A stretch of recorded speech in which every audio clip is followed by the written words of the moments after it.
കൂടി പറയേണ്ട ഒരു ആവശ്യമൊന്നുമില്ല. ഞാനും ഇതുപോലെ തന്നെ ഇങ്ങനെ കുറെ അസുഖങ്ങളുള്ള ഒരു വ്യക്തിയാണ്. അപ്പോ എന്തായാലും എക്സ്റ്റേണൽ യൂസ് അല്ലേ, അപ്പൊ കുറെ മരുന്ന് കഴിച്ച് ഒന്നും അല്ലാതായി നിൽക്കണ ഏതായാലും ഒന്ന് വാങ്ങി ഉപയോഗിച്ച് നോക്കാന്ന് വിചാരിച്ച് അങ്ങനെ വാങ്ങി ഉപയോഗിച്ചപ്പോ ഞാൻ വിചാരിച്ചതിനപ്പുറത്തേക്കുള്ള റിസൾട്ടുകളാണ് എനിക്ക് ഉണ്ടായത്. ഞാൻ ഓൾറെഡി 6 സർജറി കഴിഞ്ഞൊരു വ്യക്തിയാണ്.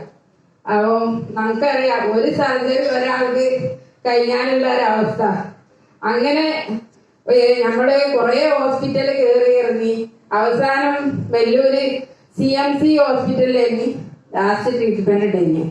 അവിടുന്ന് പറഞ്ഞത് ഞങ്ങള് 2 നേരം ഇൻഹെയിലർ ഉപയോഗിക്കുക, അതിന്റെ പുറമെ എമർജൻസി വീട്ടിൽ നിന്ന് പുറത്തിറങ്ങുന്ന സമയത്ത് ഉപയോഗിക്കാന് വേറൊരു ഇൻഹെയിലറും.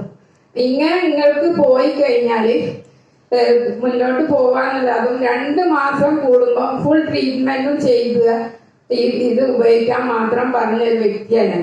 ഇപ്പം ഞാനിത് ഉപയോഗിച്ച് എനിക്ക് ഇപ്പൊ 1 വർഷത്തോളമായി. ഞാനൊരു ഇൻഹേലറും ഉപയോഗിക്കില്ല, ഒരു മരുന്നുമില്ല, ഒന്നുമില്ല. അതുപോലെ എനിക്കറിയാം ഒരു രോഗം എന്താണെന്നും ആ രോഗിക്ക് എത്ര മാനസികമായിട്ടും ശാരീരികമായിട്ടും എത്രത്തോളം പ്രയാസം ഉണ്ടാകും ഒരു രോഗം വന്നാലും ഞാൻ അനുഭവിച്ച് അറിഞ്ഞത് കൊണ്ട് തന്നെ ഞാൻ ഇത് ഉപയോഗിക്കുന്നതിനും ഞാൻ വീട്ടിൽ നിന്ന് പുറത്തിറങ്ങാത്ത ഒരു വ്യക്തിയാണ്. അപ്പോ ഇന്നിലുള്ള റിസൾട്ട് എനിക്ക് ഏറി വന്നാൽ 3 ദിവസം വരെ അവധി പറഞ്ഞ എന്നെ ദൈവം ഇങ്ങനെ എത്തിച്ചില്ലെങ്കിൽ അത് ഞാനിത് ഏറ്റെടുക്കൽ എന്റെ ബാധ്യതയാണ് എന്നുള്ളത് തിരിച്ചറിഞ്ഞ് ഒട്ടനവധി ആൾക്കാരിലേക്ക് എനിക്ക് ഹെൽത്തും വെൽത്തും ഉണ്ടാക്കി കൊടുക്കാൻ പറ്റി.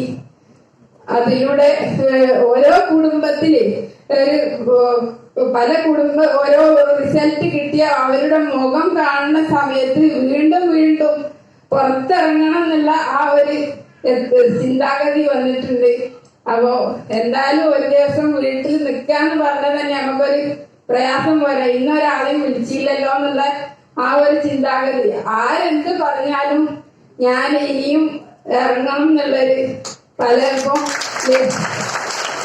ലേഡീസ് ആകുമ്പോ ഞമ്മക്കറിയാം. ഞാനൊക്കെ ഇറങ്ങി വന്ന സമയത്ത് എനിക്ക് എന്റെ കുടുംബത്തിൽ നിന്നും വീട്ടിൽ നിന്നും പല ഡിസ്റ്റർബൻസും ഉണ്ടായി. പക്ഷെ ഇന്നിലുള്ള റിസൾട്ട് തന്നെയാണ് എന്നെ ഇങ്ങനെ എത്തിക്കാൻ സഹായിച്ചത്. അതുപോലെ നമ്മളെല്ലാരും ഏറ്റെടുക്കാൻ തയ്യാറാകുക എന്നുള്ളത്